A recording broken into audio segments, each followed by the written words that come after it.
Me desperté a las 4:30 de la mañana, con el sonido crujiente del viento golpeando contra las ventanas de mi pequeña casa en las afueras de San Miguel de Allende. La madera del techo rechinaba como si se quejara del frío. Me senté en el borde de la cama, acariciando mis rodillas, que ya no eran tan rápidas como antes. La casa estaba oscura y silenciosa, con ese tipo de silencio que solo se siente en invierno, cuando incluso el aire parece dormido. Fui a la cocina a tientas, con las manos aún entumecidas, y encendí el fogón de gas.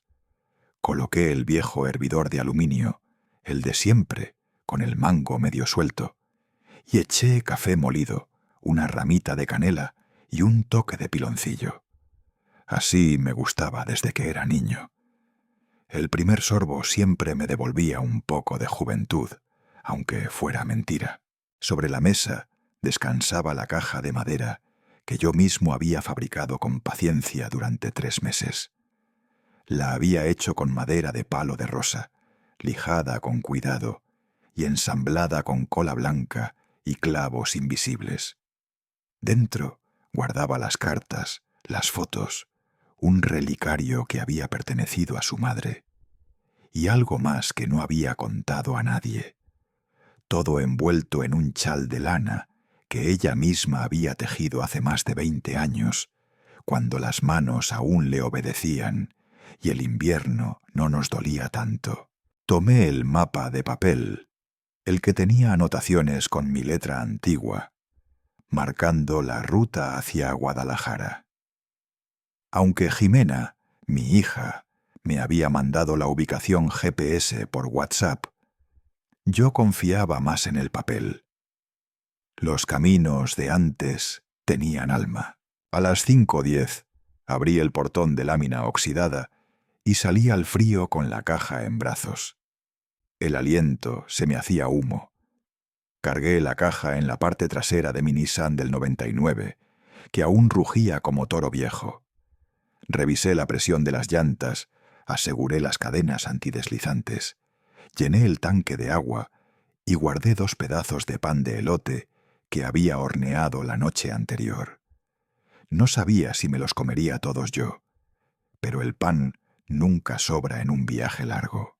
Cuando salí del pueblo, el cielo empezaba a clarear y, para mi sorpresa, una nevada fina comenzó a caer.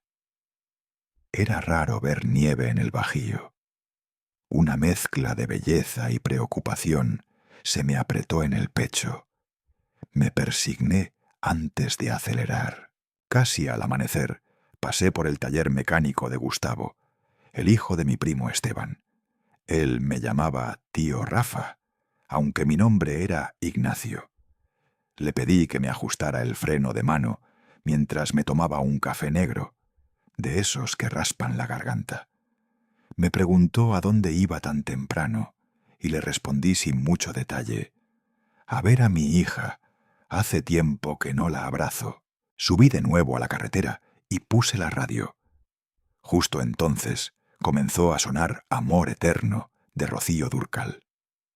Cerré los ojos por un segundo. Esa era la canción que Julia, mi difunta esposa, cantaba a cada Navidad mientras decorábamos el pequeño árbol que poníamos junto a la ventana. No pude evitar apretar el volante un poco más fuerte.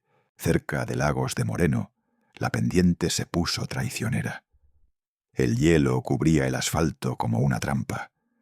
Sentí cómo las llantas patinaban un poco, pero logré controlar el volante y detenerme en una gasolinera Pemex. Bajé, estiré las piernas, me enjuagué la cara con agua fría y me bebí el resto del café del termo.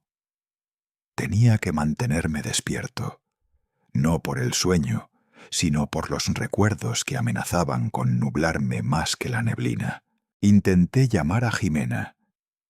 El teléfono dio tono, pero luego se fue a buzón. Le mandé un mensaje corto: papá va en camino.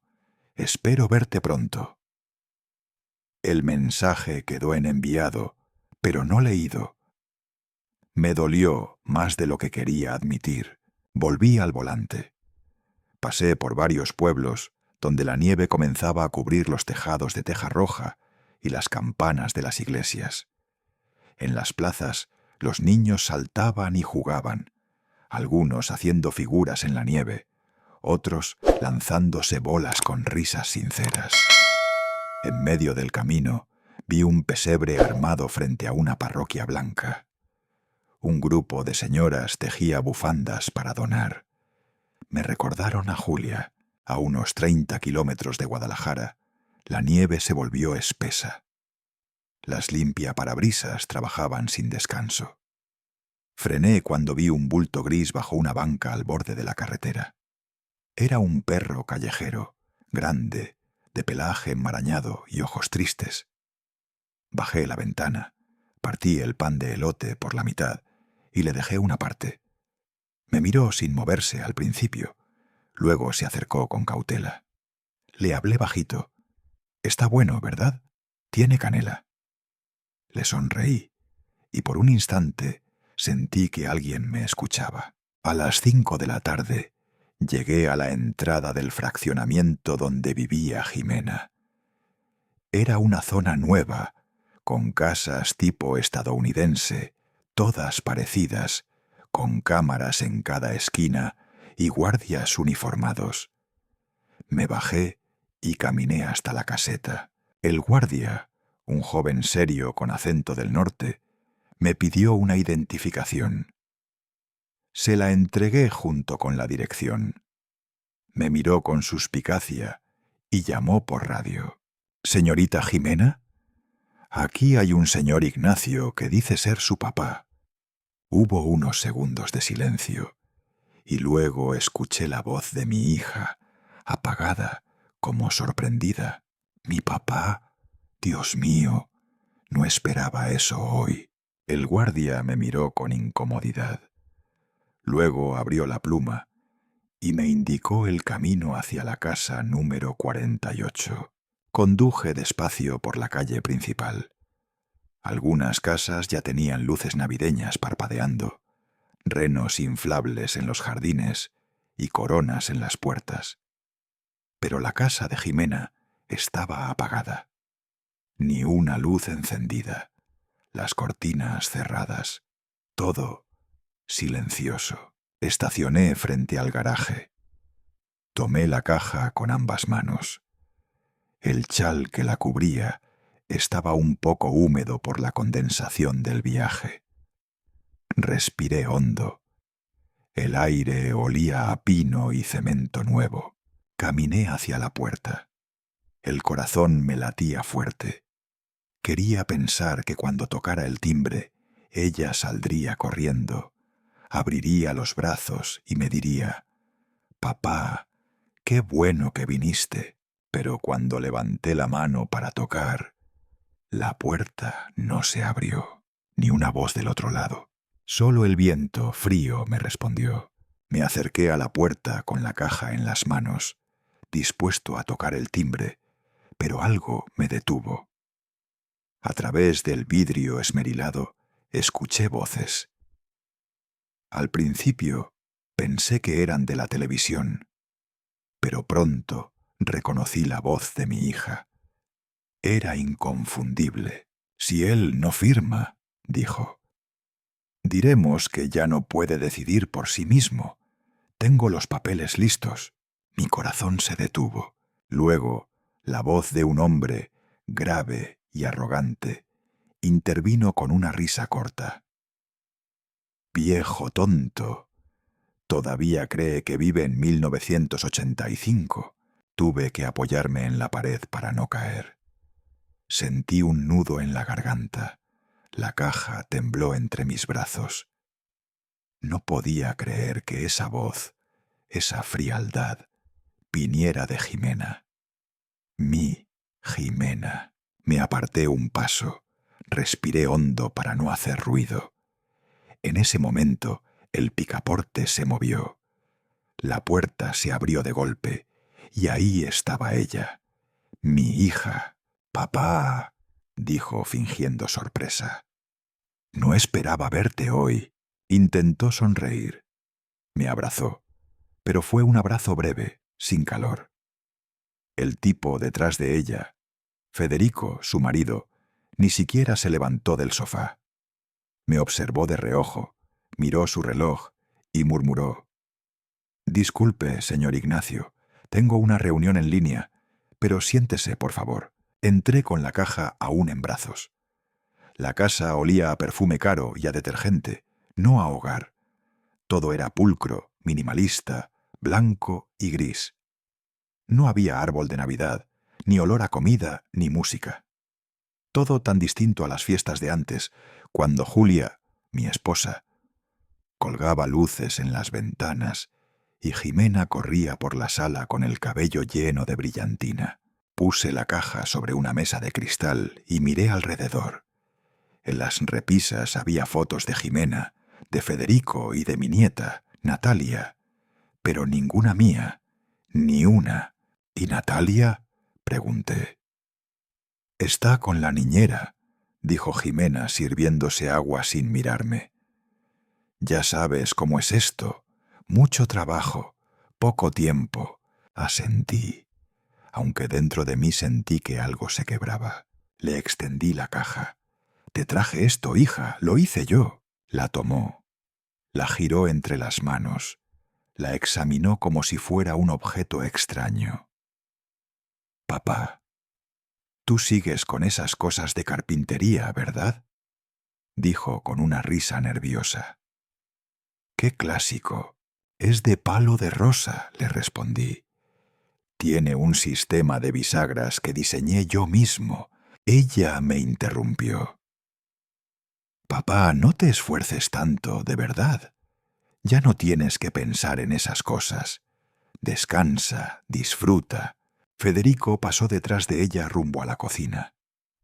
Señaló la caja con la cabeza y dijo en voz baja, creyendo que no lo oía: «Quizá algún turista pague por eso». Jimena se giró fingiendo molestia. «Federico, no seas grosero. Papá, no le hagas caso. Es una broma». Pero no lo era. Lo vi en su mirada. Pedí un vaso de agua. Federico llamó a una empleada, una mujer joven con uniforme blanco, que me lo llevó sin decir palabra. Nadie me preguntó si tenía hambre, si había comido algo después de 12 horas de viaje. Me senté en el sofá y traté de respirar. Jimena y Federico se metieron en la cocina, susurrando.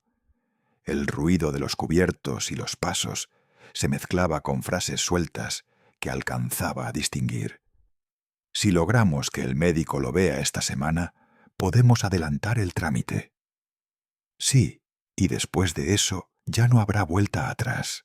Me llevé el vaso a los labios para disimular el temblor de mis manos. En la mesa frente a mí, una vela sin encender. En el aire, el silencio más incómodo que he sentido en mi vida. Intenté sacar conversación cuando regresaron. «¿Y el trabajo, hija? ¿Sigues en la agencia de diseño?» «Sí, pero pronto cambiaré. Federico tiene un proyecto más grande, una inversión», dijo mientras revisaba el celular. «Ah», dije. «¿Y tu madre?» «Bueno, su tumba, quiero decir». «¿Fueron últimamente?» «Papá, no empieces con eso». Su voz se volvió cortante. «Ya sabes cómo me hace sentir hablar de ella. Era tu madre, Jimena». «Y tú tampoco fuiste el mejor esposo», contestó sin mirarme. Silencio. Un silencio largo, de esos que pesan como piedra. Federico aprovechó para ponerse los audífonos y fingir estar ocupado con su computadora portátil. En la pantalla vi una hoja de cálculo abierta. No estaba en reunión. Me observaba de reojo cada pocos segundos. Jimena se levantó y fue a la cocina. Escuché el ruido del refrigerador, una puerta que se cierra, cubiertos que chocan. Luego, un suspiro largo. —¿Quieres quedarte a cenar, papá? —preguntó desde allí, pero el tono no era de invitación. —No quiero molestarlos. Solo quería verte —dije despacio—. Traerte la caja. Ella volvió con una copa de vino. —Papá —empezó a decir buscando palabras—, tú deberías pensar en ti. Ya tienes 70 años y estás solo en esa casa vieja. Quizá lo mejor sería venderla, mudarte a un lugar más tranquilo. La miré fijo. —¿Y quién te dijo que no estoy tranquilo? Sonrió apenas, esa sonrisa que no toca los ojos. No quiero que pienses mal. Lo digo por tu bienestar. Federico intervino. Sí, señor Ignacio. A su edad sería mejor dejar de preocuparse por terrenos y escrituras. Es mucho trabajo para usted. Esa palabra, escrituras, se me clavó como una espina. Ellos no deberían saber de eso. Nadie debería. No se preocupen, dije al fin.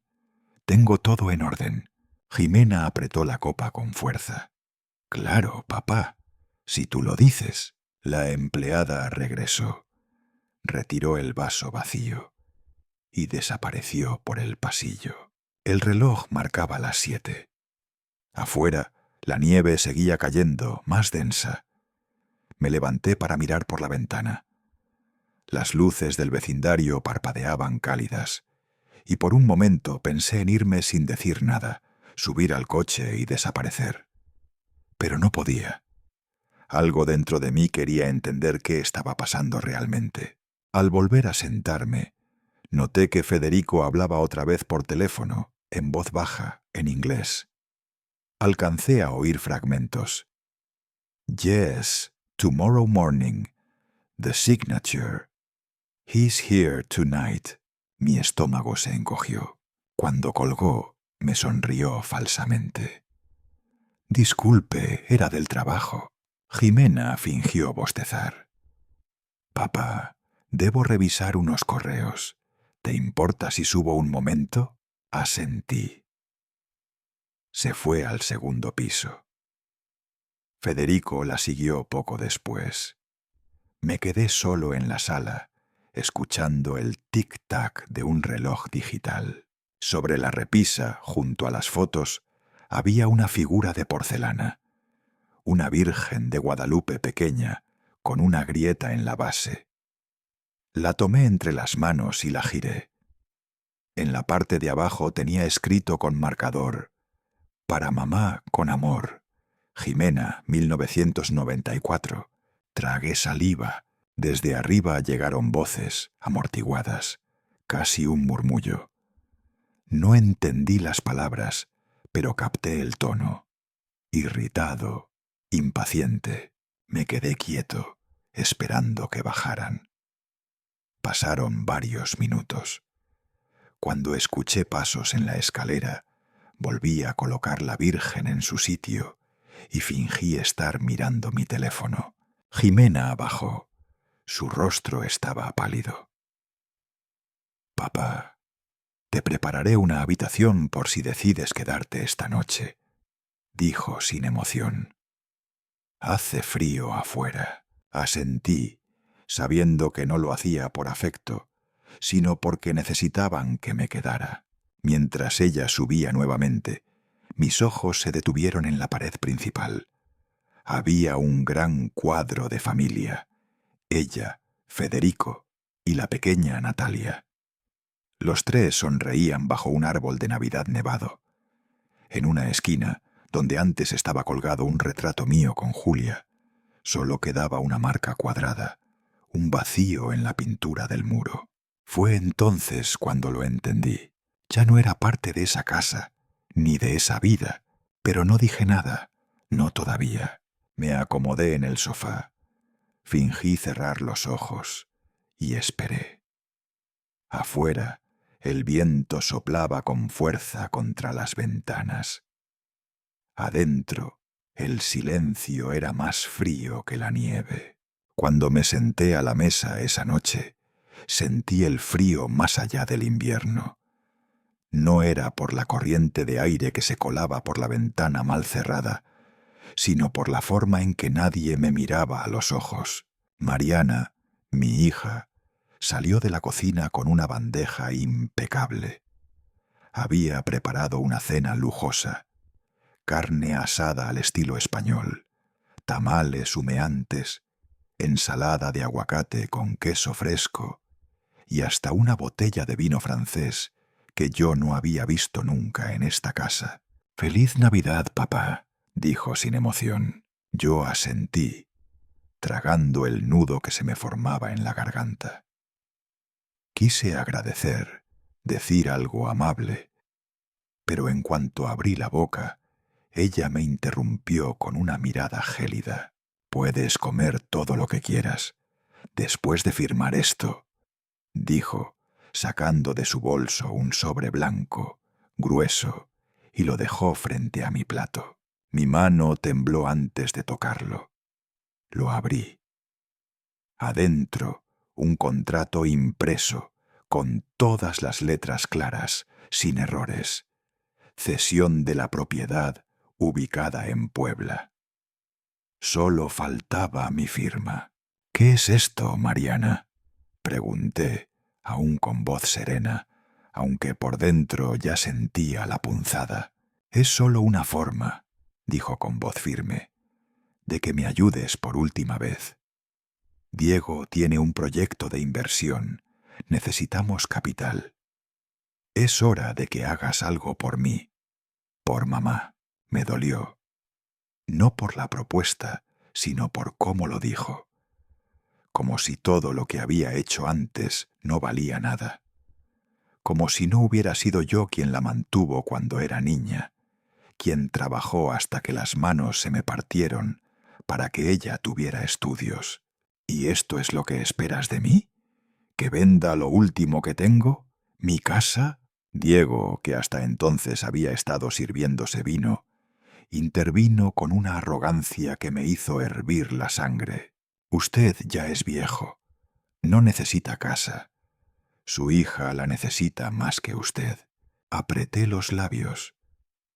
En mi plato, la carne ya se estaba enfriando.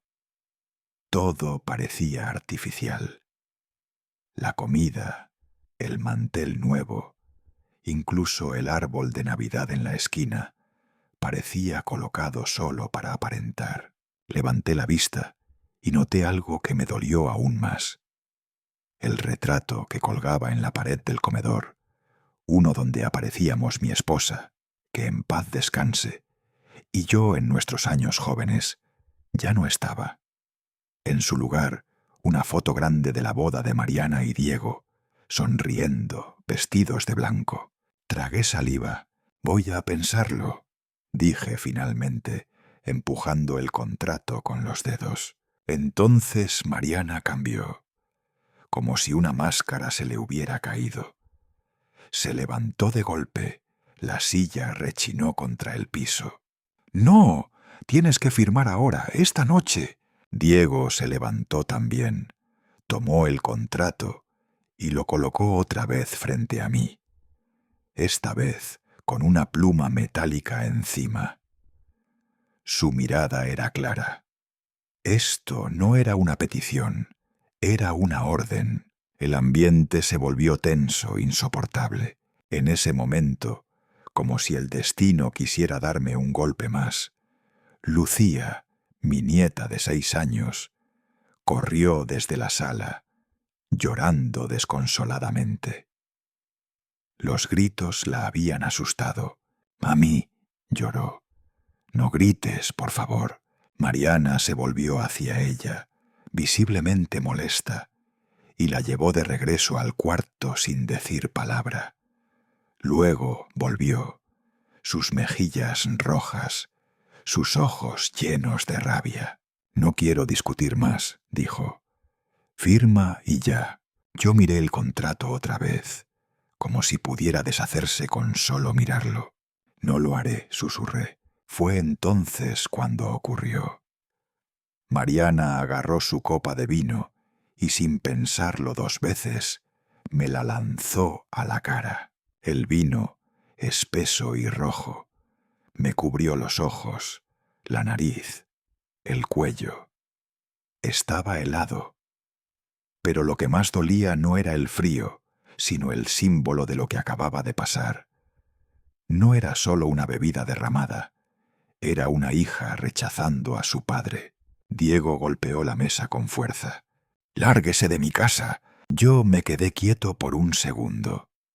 No tenía fuerzas ni para limpiar mi cara. Solo susurré. Conduje 12 horas para pasar la Nochebuena con mi hija. Mariana cruzó los brazos. «Ya lo hiciste, ahora vete». Me levanté con lentitud. Saqué un pañuelo del bolsillo y me limpié la cara. Caminé hacia la puerta sin mirar atrás.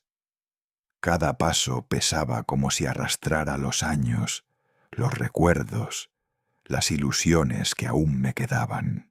Cuando abrí la puerta, el aire frío de diciembre me golpeó en el rostro. Pero ese frío era más suave que el que había sentido en esa casa. Y justo cuando puse el pie en el primer escalón, noté algo. Había alguien ahí, de pie en la penumbra. Una figura familiar, una mujer de unos 50 años, con el cabello recogido y los ojos llorosos. Me miraba con una mezcla de sorpresa y lástima. Yo también la reconocí al instante, aunque habían pasado muchos años, pero eso pertenece a otro capítulo. Salí de la casa de Mariana poco antes de las 10 de la noche. No recuerdo bien cómo llegué hasta el auto. Mis manos temblaban tanto que apenas podía sacar las llaves del bolsillo. El frío parecía atravesarme los huesos, pero no se comparaba al hielo que sentía en el pecho. El vino aún me ardía en la mejilla izquierda, y la vergüenza, esa no se quitaba con ninguna bufanda. Nevaba con fuerza. Las farolas alumbraban apenas unos metros en la calle, y los copos caían gruesos, pesados, acumulándose sobre mi abrigo, como si el cielo también quisiera enterrarme. No sabía a dónde ir. No tenía plan, no tenía reserva, y por primera vez en muchos años, no tenía hogar al que volver. Llamé a 2 hoteles cercanos desde el coche, con la voz quebrada y los dedos entumecidos. Ambos estaban llenos. Era Nochebuena después de todo. ¿Quién, en su sano juicio, abandonaría su casa en una noche así? Después de media hora de conducir sin rumbo, encontré un pequeño letrero iluminado con luces parpadeantes. Hostal Esperanza. El nombre, irónicamente, me hizo soltar una risa amarga. Me estacioné al lado de una camioneta oxidada y entré. El recepcionista, un joven con cara de sueño y auriculares, apenas me miró al decirme que les quedaba una habitación. La del último piso, junto al techo, donde el viento se colaba por las rendijas. Le pagué con los billetes sueltos que aún me quedaban en la cartera. Al final, solo quedaban monedas. No lo suficiente ni para el billete de tren de regreso a Puebla. Subí las escaleras de madera que crujían con cada paso, como si se quejaran de mi peso. Al llegar, abrí la puerta con una llave oxidada y empujé. Un olor a humedad, a madera vieja y a soledad me recibió. La habitación era pequeña, con una cama individual, una mesa tambaleante y una lámpara de luz amarillenta que parpadeaba al encenderla. Las paredes, color mostaza desteñido, estaban adornadas con manchas de humedad en forma de nubes tristes. Me quité el abrigo, empapado, y lo colgué en un perchero doblado. El agua resbalaba desde las mangas, formando charcos en el suelo de loseta agrietada. Me senté en la cama, que chirrió como si también ella se quejara de mi presencia. Encendí el celular. Batería, 3%. Silencio absoluto. Ningún mensaje de Mariana. Ninguna llamada perdida. Ninguna disculpa. Solo el fondo de pantalla. Una foto antigua de mi difunta esposa, Margarita, sonriendo en el jardín de nuestra casa en Puebla, con las flores bugambilias detrás. Iba a apagar el teléfono cuando vibró. Un solo mensaje. Número desconocido. Decía: necesito hablar con usted. Sé que no debió salir de esa casa esta noche. Se me heló la espalda. Miré alrededor, como si el mensaje tuviera ojos. No había firma, ningún nombre, solo esa frase. Tragué saliva. Fue entonces cuando escuché un golpecito en la puerta. Bajo, repetido, casi tímido. Dudé si era real o si mi cabeza me estaba jugando una mala pasada. Me acerqué con cautela. Abrí apenas una rendija. Afuera, parada en el pasillo mal iluminado, había una mujer mayor, envuelta en un abrigo rojo oscuro, con bufanda tejida a mano y botas cubiertas de nieve. —¿Usted es don Ignacio? —preguntó con voz suave, casi temblorosa. —Sí —respondí en voz baja, todavía dudando—. Soy Elena.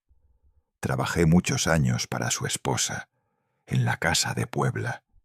El corazón me dio un vuelco. Hacía décadas que no oía ese nombre. Nadie en esta ciudad conocía a Margarita. Nadie, excepto quienes realmente estuvieron ahí en aquellos años. La mujer sacó lentamente una foto arrugada de su bolsillo y me la tendió.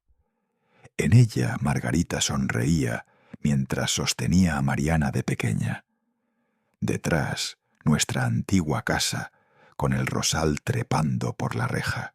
—La niña ha cambiado mucho, don Ignacio —dijo Elena bajando la vista—. Pero no es culpa suya.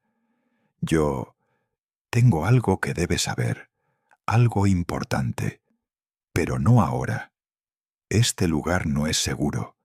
Regresaré mañana por la mañana, si me permite. Antes de que pudiera preguntarle nada más, me puso en las manos una cajita de madera, antigua, con un candado oxidado. La caja tenía tallados a mano, de esos que yo solía hacer en el taller. El peso era extraño, como si dentro hubiera más que solo objetos. —No la abra aún —me advirtió con firmeza, mirándome directo a los ojos. Mañana le contaré todo. Y se marchó, sin darme tiempo a reaccionar, sin decir más. La vi desaparecer por las escaleras mientras el eco de sus pasos se apagaba lentamente.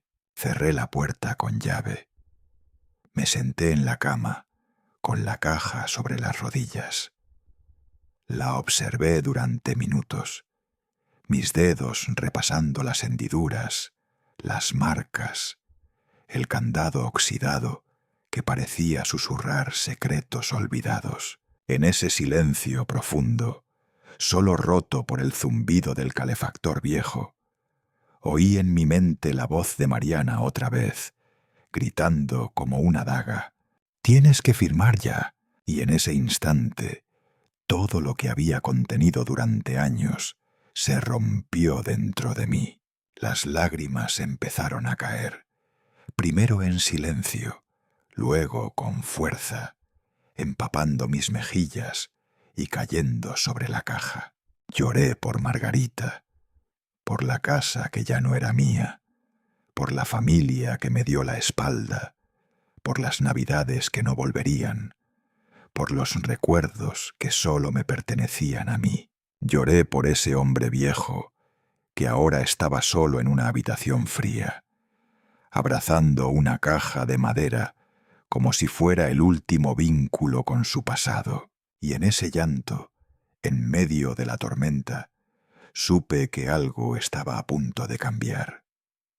Algo se estaba moviendo bajo la superficie y que, quizá, el pasado aún tenía cosas que decir.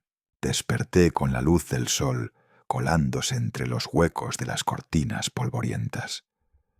No recordaba cuándo fue la última vez que dormí tan profundamente, pero mi cuerpo dolía como si hubiera cargado un costal de piedras durante la noche.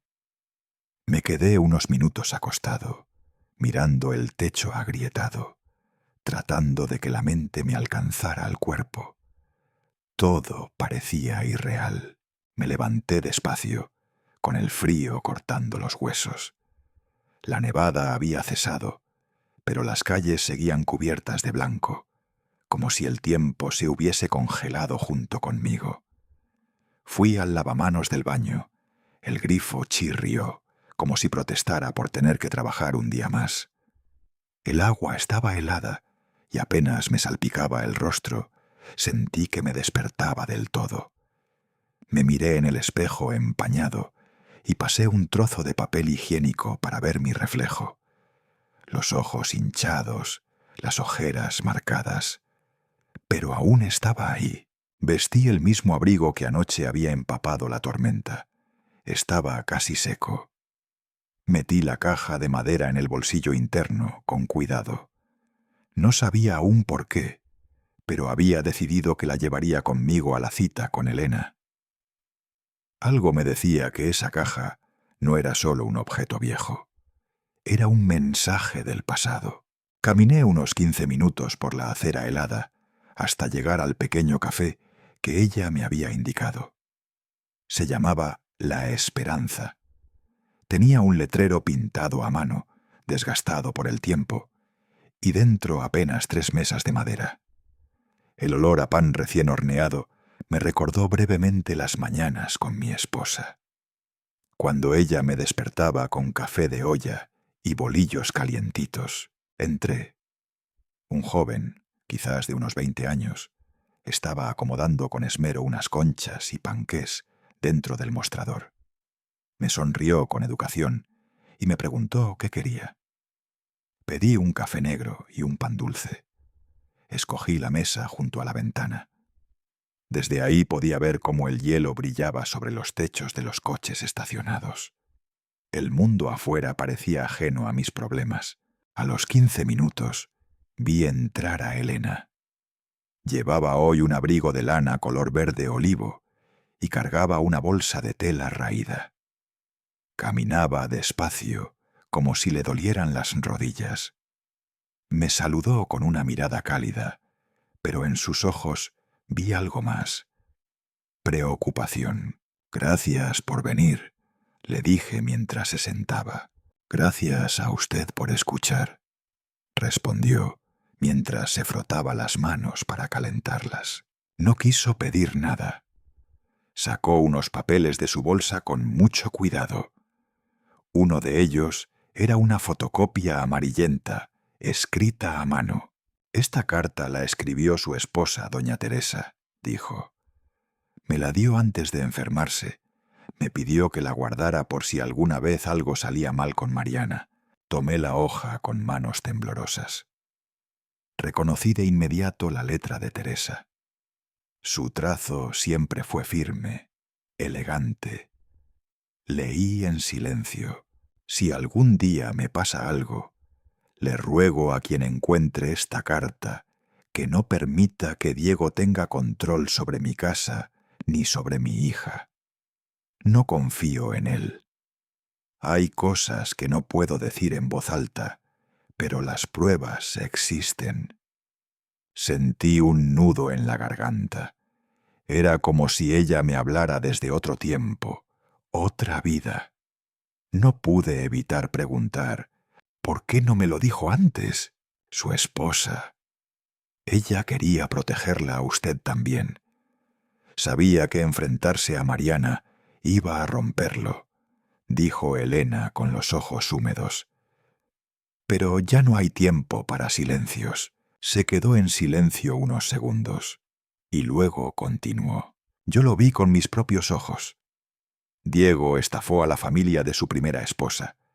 Vendió una propiedad sin consentimiento. Falsificó firmas. El padre de la muchacha murió de un infarto.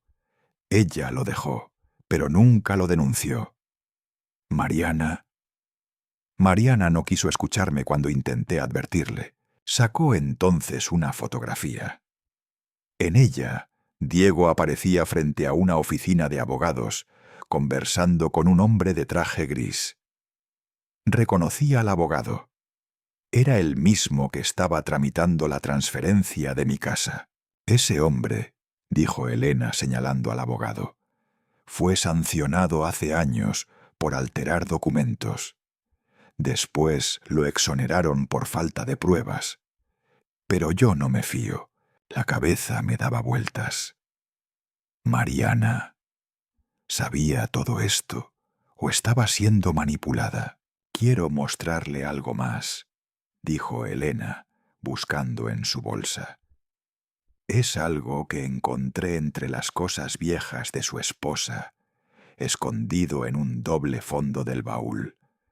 Era un cuaderno, lleno de anotaciones. Me entregó una libreta pequeña, encuadernada en piel.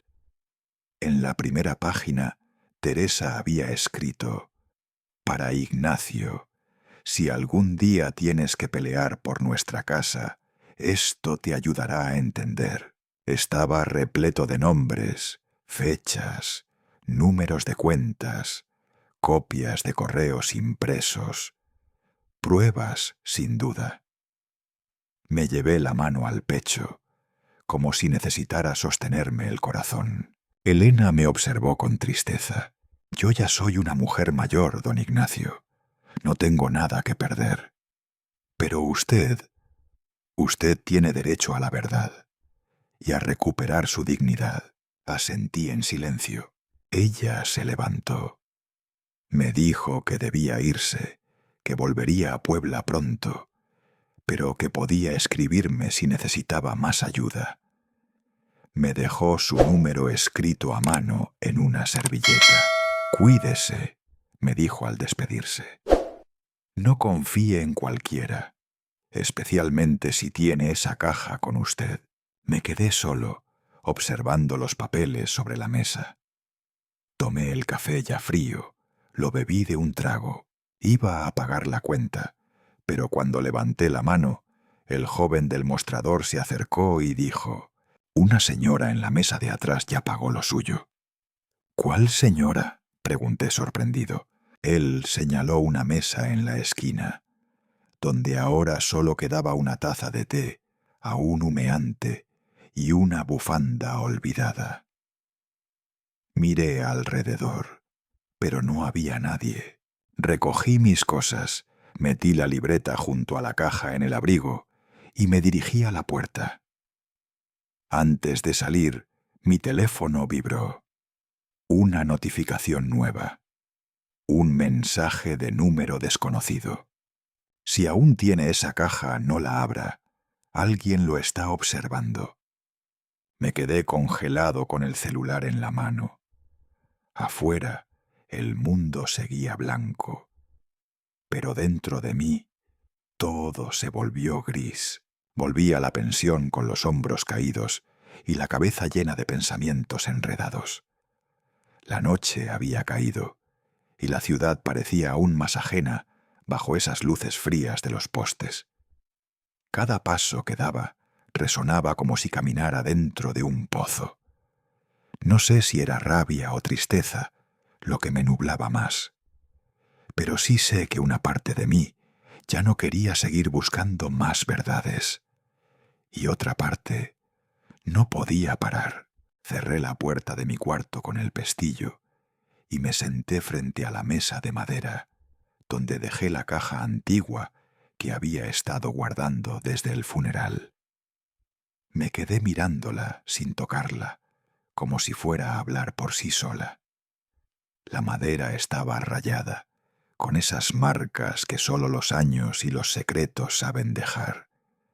En la tapa aún se notaba la mancha de una lágrima vieja que alguna vez mi esposa dejó caer. Con manos temblorosas, saqué el llavero oxidado que había encontrado en el cajón del ropero de ella. Probé una llave. Nada. Probé otra. Y la tercera, como si fuera parte de un destino escrito, encajó perfecto. Hice girar el metal. El sonido seco del mecanismo al abrirse fue como un latido que no esperaba. Dentro había una tela de terciopelo negro, cubriendo con suavidad 3 objetos. Un collar con un dije en forma de luna, una hoja de papel doblada con cuidado y una pequeña memoria USB. El collar me hizo tragar saliva. Lo recordaba. Era el mismo que ella llevaba siempre, hasta el día en que discutimos y se lo quitó sin decir palabra. Fue la última vez que me miró a los ojos con reproche. Tomé la hoja con delicadeza. La letra era de ella, redonda, apretada, casi tímida. A medida que leía, sentía que las palabras me apretaban el pecho. Ignacio, si estás leyendo esto, es porque algo en ti se ha roto como en mí. Diego no es quien dice ser. Yo lo he visto, lo he oído. No tengo pruebas, pero tengo certezas. Escucha las grabaciones. Cuida a Mariana. Cuida lo que queda de nosotros. Mis dedos pasaron con lentitud por el papel, como si al tocarlas pudiera volver a oír su voz en el aire. Entonces tomé la memoria USB con nerviosismo. Me levanté, cerré bien las cortinas, apagué la luz del cuarto y saqué mi viejo portátil del fondo del armario. Era una máquina lenta, con la pantalla rayada, pero me había acompañado desde que dejé de trabajar. La conecté y la carpeta se abrió con un solo clic. Había más de 10 archivos de audio, nombrados solo con fechas. Pulsé el primero. Hoy Mariana volvió a casa, pero no me saludó. Sus ojos están distintos. Diego... Lo vi revisando mi celular cuando creyó que dormía. Ya no confío en él. Pero ella no me cree. Su voz era suave pero quebrada. Escucharla así, tan sola, tan desconfiada, me partió en 1000 pedazos. Avancé al segundo audio, luego al tercero, y cada uno era como un golpe más al alma. Había días donde ella relataba pequeñas cosas, como que Diego parecía revisar sus medicamentos, o que Mariana actuaba como si ya no la reconociera como madre. Otros días eran más oscuros. Hablaba de sentirse perseguida dentro de su propia casa, hasta que llegué al último archivo. Si algún día muero, Ignacio, no digas que fue el cáncer. Yo lo sentí, lo sabía. Hay cosas que no tienen cura. Pero esto no fue natural. Si estás oyendo esto, busca a Elena. Ella sabe cosas que yo no me atreví a contar. Cuida a Mariana, aunque ella te haya olvidado. Perdóname, se me heló la sangre. Cerré el laptop de golpe, como si las palabras pudieran seguir saliendo del aparato si lo dejaba abierto. Me senté en la cama, sin saber qué pensar. Entonces sonó el teléfono. Miré la pantalla. Mariana. Dudé en contestar, pero lo hice. ¿Hola? Su voz sonó cálida, extrañamente dulce. Papá, quiero pedirte perdón por ayer. Fui grosera. No debí hablarte así. No respondí, solo esperé. Ella continuó. Quiero que vengas a cenar esta noche. La familia está aquí. Diego también. Queremos verte. Me pasé una mano por la cara. ¿Por qué ahora? Pregunté sin rodeos. Del otro lado, silencio. Unos segundos largos, como si estuviera decidiendo qué decir. Porque alguien te dijo algo, ¿verdad? Mi estómago se contrajo. ¿Qué estás diciendo? Papá. Su voz bajó casi un susurro. Si no vienes hoy, quizás no llegues a tiempo. Y colgó. Me quedé sentado con el teléfono en la mano, el corazón golpeando en las costillas. ¿A tiempo para qué? Me levanté, miré la caja de madera abierta sobre la mesa, el papel, el collar, el USB. Todo parecía más pesado de lo que era. Me acerqué a la ventana y entreabrí un poco la cortina. Afuera, alguien cruzaba la acera lentamente, con la cabeza gacha. No lo reconocí. Volví a cerrar la cortina. Encendí la luz y empecé a empacar el laptop, el USB, el papel y el collar en una bolsa de mano. Si iba a ir a esa cena, no iría con las manos vacías. Pero antes de salir, escribí algo en mi libreta por si acaso. Si algo me pasa esta noche, busquen a Elena. La verdad está allí. Ignacio. Y entonces, con el alma hecha trizas y la sangre en alerta, abrí la puerta. La noche me tragó en silencio. Esa tarde llovía con una tristeza fina, como si el cielo también dudara de lo que estaba por venir. Me senté en el borde de la cama del cuarto de huéspedes, con el viejo portátil frente a mí, aún conectado ese USB. El pequeño rectángulo de plástico parecía inofensivo, pero dentro cargaba más peso del que podía sostener mi corazón. Durante casi una hora no me moví. Solo miraba la pantalla encendida, el escritorio vacío, salvo por la nota que acababa de escribir a mano. Un resumen claro y directo de todo lo que había descubierto en los últimos días. La metí en un sobre y la sellé con cinta adhesiva. Luego me arrodillé al lado del buró. Levanté una tablilla suelta del suelo, esa que crujía desde hace años, y escondí allí el sobre. Lo cubrí con una toalla doblada, como si el simple acto de ocultarlo me ofreciera algún tipo de protección. Antes de salir, le envié un mensaje a Elena. Si no te llamo antes de medianoche, ve a la casa número 48 de la calle Las Rosas. Llama a la policía. Afuera, el aire olía a tierra mojada y cansancio. Caminé hasta la esquina y tomé un taxi. Le di al conductor la dirección de Mariana, mi hija, mi sangre. Y sin embargo, ese día no sabía si podía mirarla con confianza o con miedo. El trayecto fue silencioso. Las luces de los postes resbalaban por el vidrio del coche como fantasmas amarillos. Cada tanto, el conductor lanzaba una mirada curiosa por el retrovisor. Yo no tenía palabras. Cuando llegamos, Mariana ya me esperaba en la entrada. Llevaba un vestido azul oscuro que solía ponerse en cumpleaños o reuniones formales. Su sonrisa fue tenue, casi forzada, como si la hubiera ensayado frente al espejo. «Papá», dijo, «qué bueno que viniste. Estábamos esperándote». «¿Estábamos?», pensé. No vi a Diego. La casa estaba cálida, decorada con esmero, pero había una frialdad invisible, como si hubieran quitado algo vital y lo hubieran reemplazado con una réplica sin alma. Colgué mi abrigo.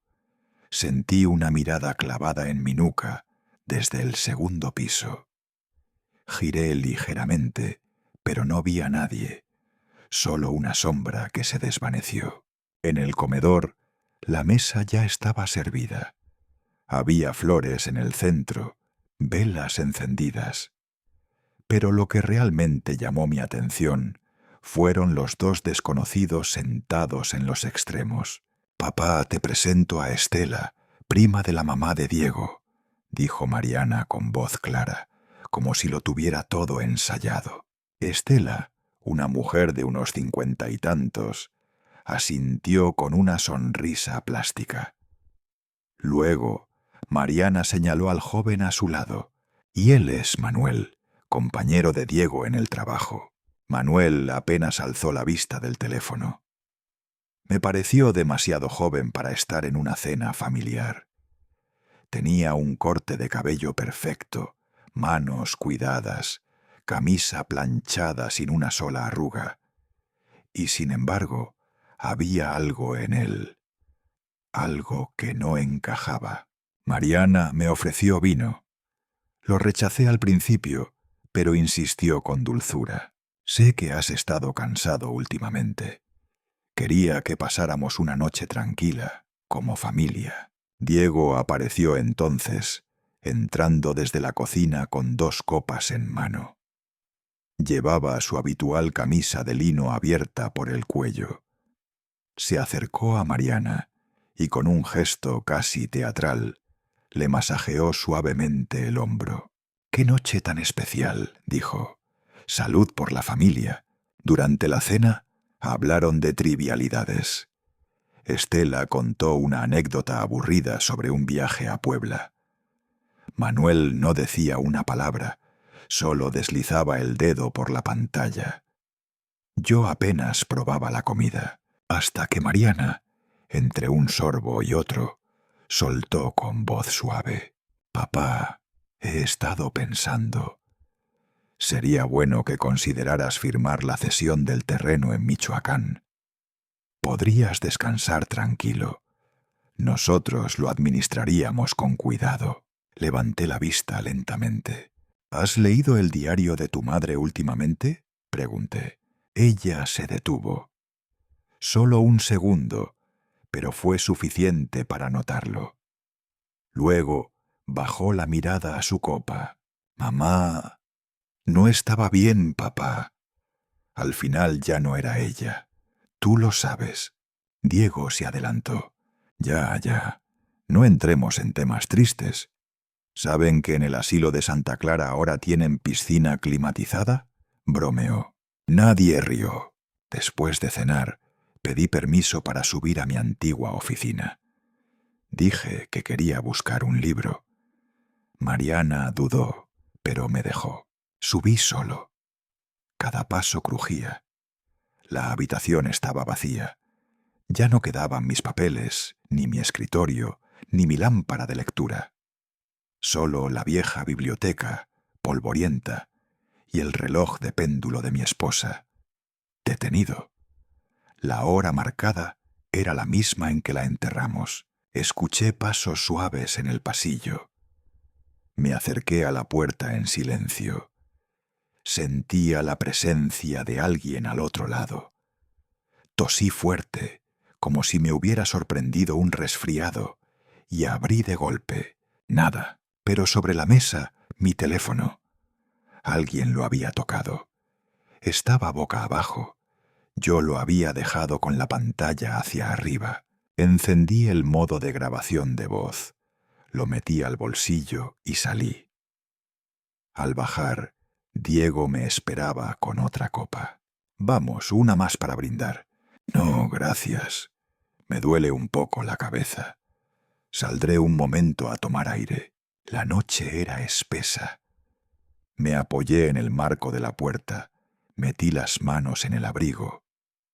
Toqué las llaves en mi bolsillo, las apreté con fuerza. A lo lejos se escuchaba el ruido de un tren. Mi mente zumbaba. ¿Qué están escondiendo? ¿Por qué tanta insistencia con el terreno? ¿Y quién demonios es Manuel si no es solo un compañero de trabajo? No tenía todas las respuestas, pero esa noche lo supe con certeza. Algo se estaba cocinando, y yo era el plato principal. Decidí quedarme esa noche en casa de Mariana. No porque me sintiera bienvenido, sino porque algo dentro de mí, quizás la voz de Teresa, o tal vez el simple instinto de un viejo, me decía que si salía de allí, nunca volvería a tener la oportunidad de descubrir la verdad. Mariana fingió amabilidad cuando lo propuse. «Claro, papá, te quedas en el cuarto de atrás. No es muy cómodo, pero al menos está limpio». dijo sonriendo, con ese tono que ya no supe si era cariño o control. El cuarto era pequeño, lleno de cajas, trastos viejos y olor a polvo. En la cama había un colchón delgado, una manta áspera y una lámpara que titilaba con cada cambio de voltaje. No había pestillo por dentro. Lo noté al cerrar la puerta. Un detalle que me hizo tragar saliva, aunque intenté no pensarlo demasiado. Antes de acostarme, saqué el teléfono y escribí el mensaje que me dio cierta paz. Estoy bien, te llamaré en la mañana. Se lo envié a Elena. Sabía que ella lo entendería como un código. Sigo vivo. Apagué la luz, pero no el pensamiento. Me quedé mirando el techo, escuchando cada crujido, cada golpe sordo de las tuberías viejas. Afuera el viento golpeaba las persianas, haciendo que el ruido se confundiera con pasos. Intenté dormir, pero el sueño no vino. No sé cuánto tiempo pasó hasta que lo escuché.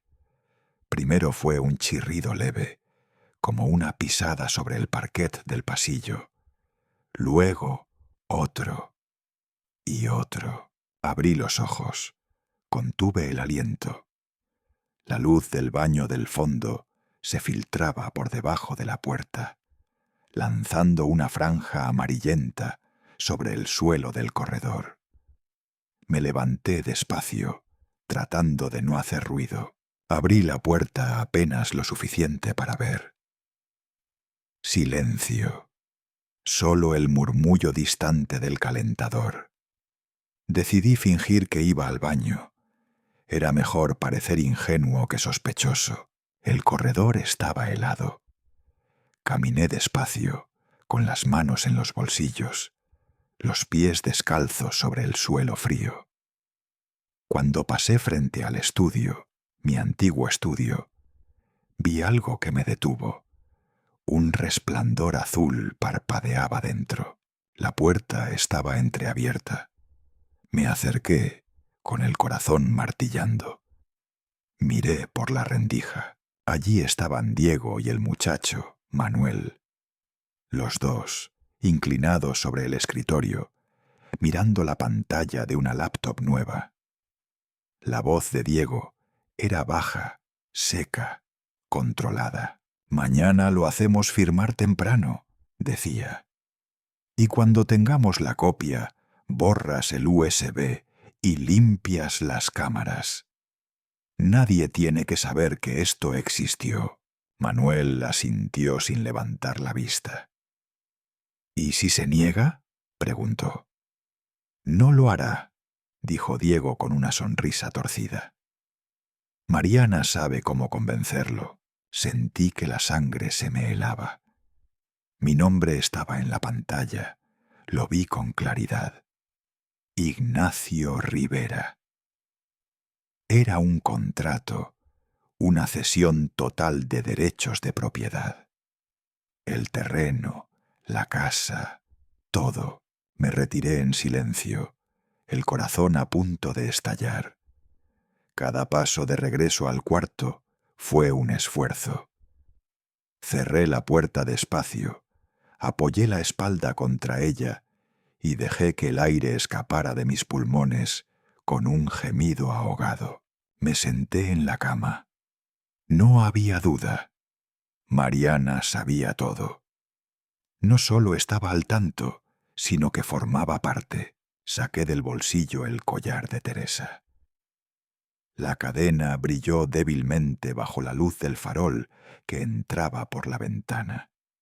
Lo apreté entre mis dedos. Era como si ella me hablara en silencio. «No te rindas». Tomé una libreta de la mochila y empecé a escribir, rápido, temblando. Un resumen de todo lo que había escuchado, los nombres, las fechas, los detalles. Cuando terminé, lo doblé y lo escondí dentro de un paquete vacío de galletas, en el fondo de la bolsa. El reloj marcaba las 5 menos cuarto, cuando finalmente Me recosté. No dormí. Solo esperé que amaneciera, mientras los primeros rayos del día se filtraban por las cortinas. A las 7, Mariana golpeó la puerta. «Papá, el desayuno está listo», dijo con tono dulce, como si nada hubiera pasado. Me lavé la cara, me puse el mismo abrigo y bajé. En la mesa había café, pan dulce y un plato con huevos revueltos. Diego ya estaba allí, hojeando el periódico como si fuera cualquier mañana. «¿Dormiste bien?», preguntó sin levantar la vista. «Lo suficiente», respondí sin mirarlo. Mariana se sentó frente a mí, vestida con ropa formal, como si fuera una reunión. «Hoy iremos a ver al abogado», dijo con naturalidad.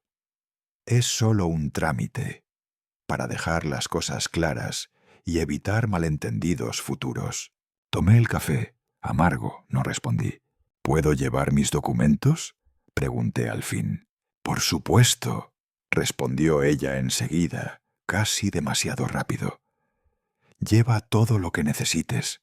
Me sonrió, pero no con los ojos. Era la sonrisa de alguien que ya había decidido algo. Terminamos el desayuno en silencio. Diego se levantó, tomó las llaves del auto y Mariana me ayudó con el abrigo. «No tardaremos mucho», dijo acomodándome el cuello del suéter, como si aún fuera su hija cariñosa. Salimos. El cielo seguía nublado, el aire húmedo. En el asiento trasero yo miraba por la ventana las calles vacías pasar como una cinta sin fin. Intentaba grabar mentalmente cada cruce, cada esquina, por si necesitaba volver solo. Después de unos 20 minutos, noté algo extraño. No íbamos hacia el centro, donde quedaba la oficina del abogado que yo conocía. Tomamos una ruta hacia las afueras, una zona de casas dispersas y naves pequeñas. «¿No es por aquí?», pregunté, fingiendo curiosidad.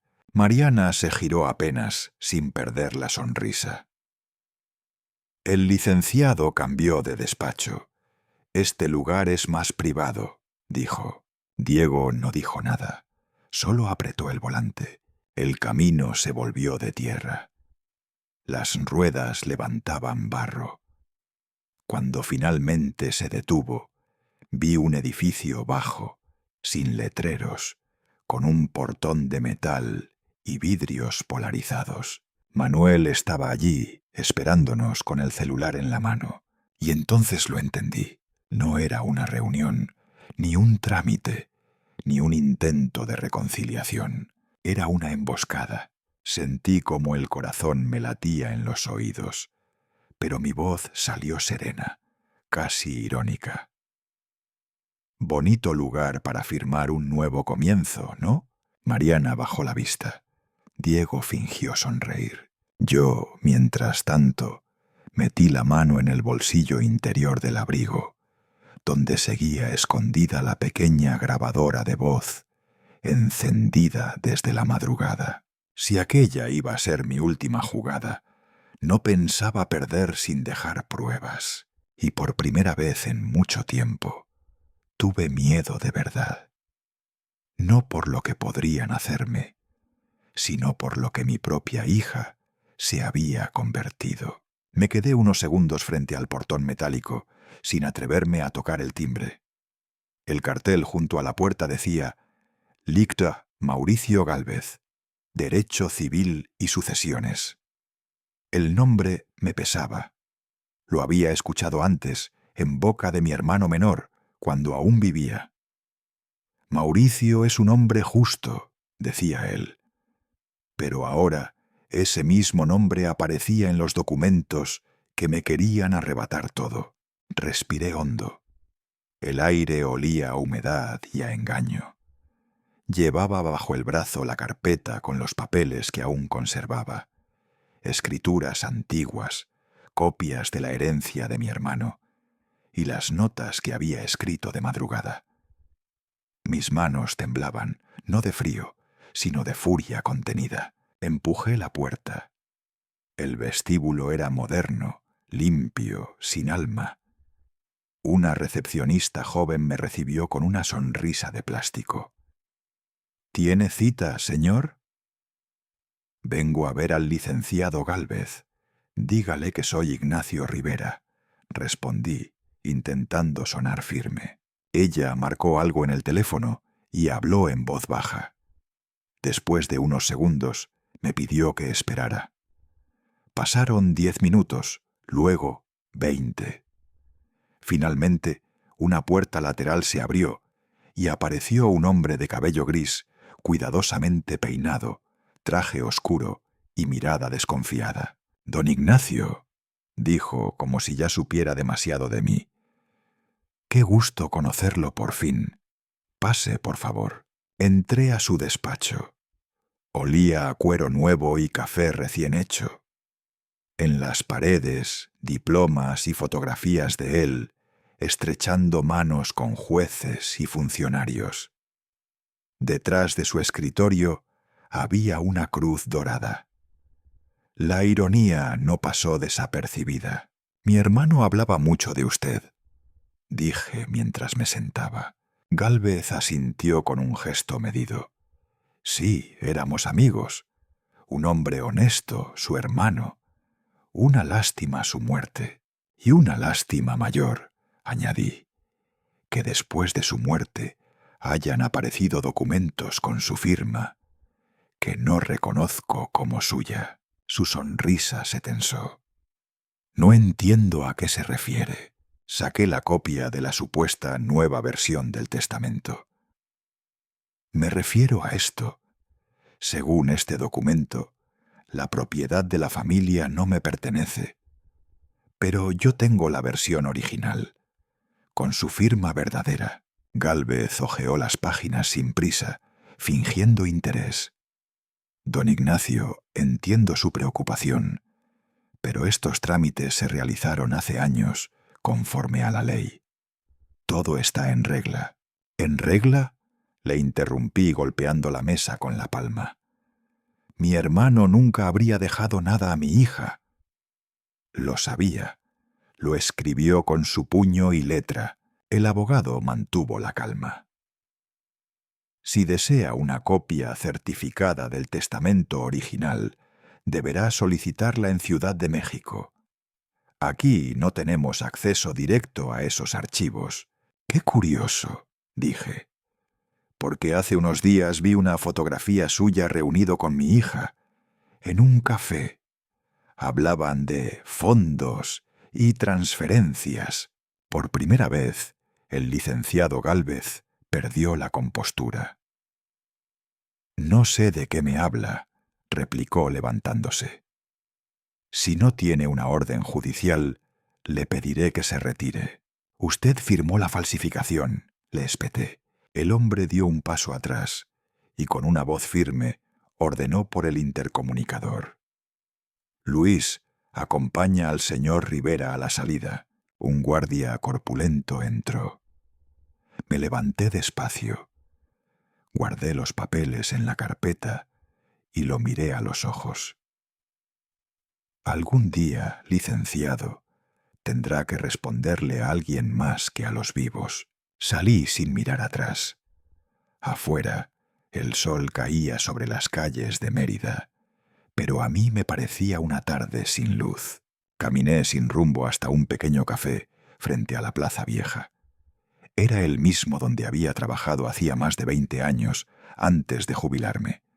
El mismo letrero azul, la misma dueña. Cuando entré, la mujer alzó la vista y su rostro se iluminó. «Don Simón», exclamó, usando el apodo con el que me conocían allí. «Hace siglos que no lo veía», me sonreí con esfuerzo. «Sigo siendo el mismo, doña Rosa, solo un poco más cansado». Pedí un café negro. Mientras ella lo preparaba, noté que en la pared colgaba un calendario del año pasado, y una foto de un grupo de clientes habituales. Y entre ellos reconocí una cara. Era mi hija, Reina, sentada en esa misma mesa del rincón, junto al licenciado Gálvez. El corazón me dio un vuelco. Doña Rosa volvió con el café. ¿Hace mucho que no viene esa pareja?, pregunté casualmente. ¿Cuál pareja? La joven del vestido blanco y el hombre de traje gris. Ella frunció el ceño tratando de recordar. Ah, sí. Vinieron un par de veces hace unos meses. Hablaban bajito, pero escuché algo sobre una transferencia o fideicomiso. Algo de dinero, creo. Tomé un sorbo de café. Las piezas empezaban a encajar como cuchillos. Reina no solo sabía del cambio de testamento, lo había planificado. Con Gálvez salí del café con el alma ardiendo. La tarde se tornaba roja sobre los edificios y yo caminaba hacia mi casa como quien se prepara para abrir un ataúd. Esa noche no encendí ninguna luz. Me dirigí directamente al cobertizo detrás de la casa. Era el sitio donde mi hermano solía guardar sus herramientas y libros viejos. El aire allí dentro era denso, con olor a humedad y aceite. Empecé a revisar las cajas. Casi todo estaba cubierto de polvo. Entre un montón de papeles encontré una libreta pequeña, con las iniciales ER grabadas en la tapa. Era la suya. Las páginas estaban amarillentas, algunas manchadas por la humedad. Las pasé una a una hasta llegar a las últimas líneas. Su letra era temblorosa pero clara. Si algo me pasa, que se sepa. Dejo todo a mi hermano Ignacio. Reina ya no es la niña que criamos. Hay algo oscuro en ella. No confíes. Me quedé mirando esas palabras largo rato. Era como escuchar su voz. Me arrodillé, apoyé la cabeza sobre el cuaderno y lloré en silencio. Mi propio hermano había visto lo que yo me negué a aceptar. Cuando logré calmarme, limpié el polvo del cuaderno y lo guardé en mi bolsa. Ya no tenía dudas. Lo que había comenzado como una simple sospecha se había convertido en una certeza amarga. Al día siguiente tenía un nuevo destino. La casa de Toribio, el viejo amigo de mi hermano, aquel que había sido su contador. Él sabría reconocer la diferencia entre una firma verdadera y una falsificada. Mientras cerraba la puerta del cobertizo, el viento sopló fuerte, levantando las hojas del suelo. Por un momento creí escuchar la voz de Teresa, o quizás la de mi hermano, susurrándome entre los árboles. No te detengas, Ignacio, ya estás cerca. Y por primera vez en mucho tiempo sentí que no caminaba solo. Volví a la casa de Reina la noche del 24 de diciembre. Las luces de colores titilaban sobre los tejados del vecindario. Los niños reían, y el sonido de los villancicos flotaba en el aire frío de Mérida. Cada casa irradiaba calor y familia, menos la mía. Llevaba en la mano un sobre marrón. Dentro, la copia del testamento original y la declaración firmada por Toribio, confirmando que la firma en el documento nuevo era falsa. No había dormido en 2 días. Sentía el cuerpo agotado, pero el alma aún más. Cuando llegué a la puerta, escuché música, risas, copas chocando. Por un instante dudé. No quería destruir la noche de Navidad, pero luego recordé las palabras de mi hermano, escritas en aquel cuaderno. No confíes. Toqué el timbre, La puerta se abrió y allí estaba Reina. Vestía un vestido rojo, su cabello perfectamente arreglado, el rostro iluminado por las luces del árbol detrás de ella. Por un momento vi a la niña que un día me llamaba papá, con ternura. Luego la realidad volvió. «¿Qué haces aquí, papá?», preguntó con voz tensa. Le mostré el sobre. «Necesito hablar contigo, solo unos minutos». Ella dudó. Miró hacia adentro, luego asintió. «Está bien, pero rápido». Entré. La casa olía a canela y vino. Sobre la mesa del comedor había regalos envueltos con cuidado, como si todo en su vida estuviera en orden. Luis apareció desde la cocina, con una copa de champaña en la mano y la sonrisa del que se cree dueño de todo. «¡El señor Ignacio! ¡Qué sorpresa!». Su tono rezumaba ironía. «No esperaba visitas tan sentimentales esta noche». Me mantuve firme. «No vengo a discutir, solo quiero mostrarles algo». Abrí el sobre y saqué los papeles. Reina los tomó, los hojeó con rapidez, y su rostro cambió de color cuando vio la firma de su tío. «Esto no puede ser», susurró. «Es», dije. Toribio revisó las firmas. Confirmó que la tuya y la del abogado Gálvez son falsas. Ella me miró con los ojos húmedos, pero no habló. Luis dio un paso adelante. «Ya basta. Usted ha pasado la línea. Voy a llamar a la policía ahora mismo». «No llames», dijo una voz firme desde afuera. Todos giramos la cabeza. En el umbral apareció Toribio, apoyado en su bastón, el rostro serio, envejecido por el peso de la verdad. «Soy yo quien debe hablar», dijo avanzando despacio. «Yo fui contador del difunto propietario, y estos documentos», levantó un sobre sellado, «prueban la falsificación». Luis se quedó helado. Toribio abrió el sobre y colocó sobre la mesa varios papeles. Extractos bancarios, copias de correos electrónicos y una carta firmada por un exempleado de la oficina de Gálvez, que admitía haber recibido dinero para alterar los archivos. El silencio cayó como una losa. Solo se oía el tic-tac de un reloj y el eco de los villancicos en la calle. Reina tembló. Sus manos se crisparon. Luego, de repente, gritó: «¡No me arrepiento!». Todos la miramos.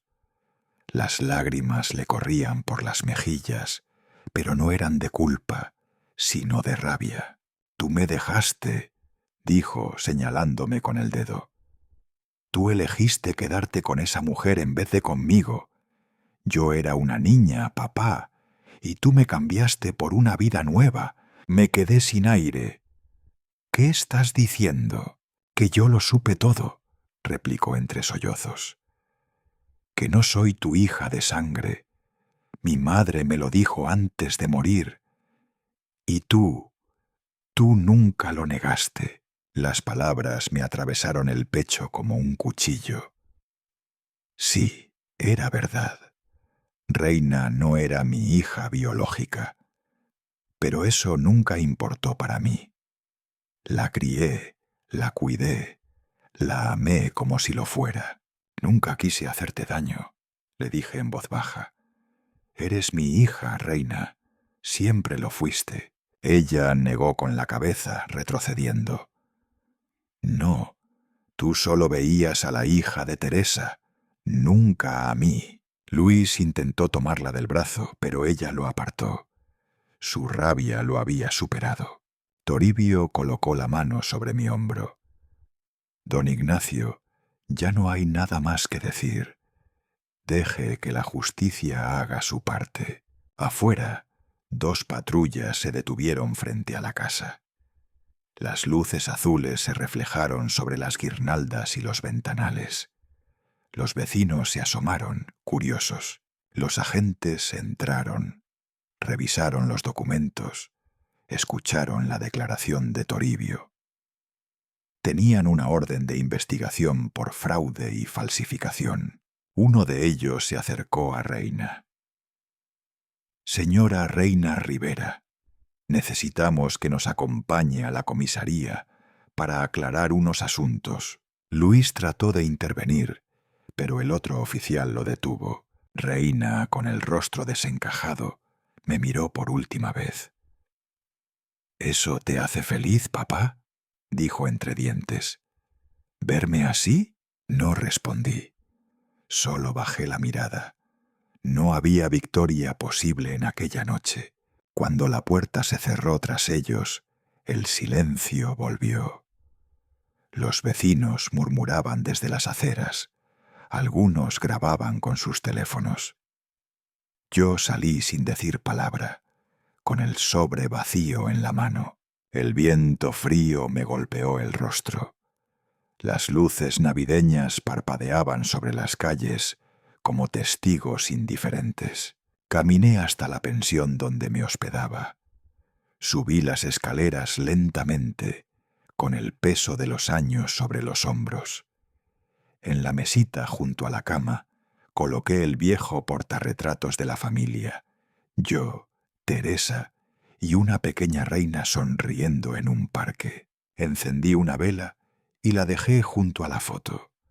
Luego abrí mi cuaderno y escribí: «Esta noche perdí a una hija, pero encontré la verdad. La sangre no siempre hace la familia. Y a veces la Navidad no es un reencuentro, sino el final de una mentira que duró demasiado». Apagué la luz. Afuera, las campanas anunciaban la medianoche. La gente cantaba, reía, se abrazaba. Yo cerré los ojos, dejando que el eco de sus voces se mezclara con el susurro del viento. Por primera vez en muchos años sentí paz. No alegría, no consuelo, solo paz. La clase de paz que llega cuando uno ya no tiene nada más que perder.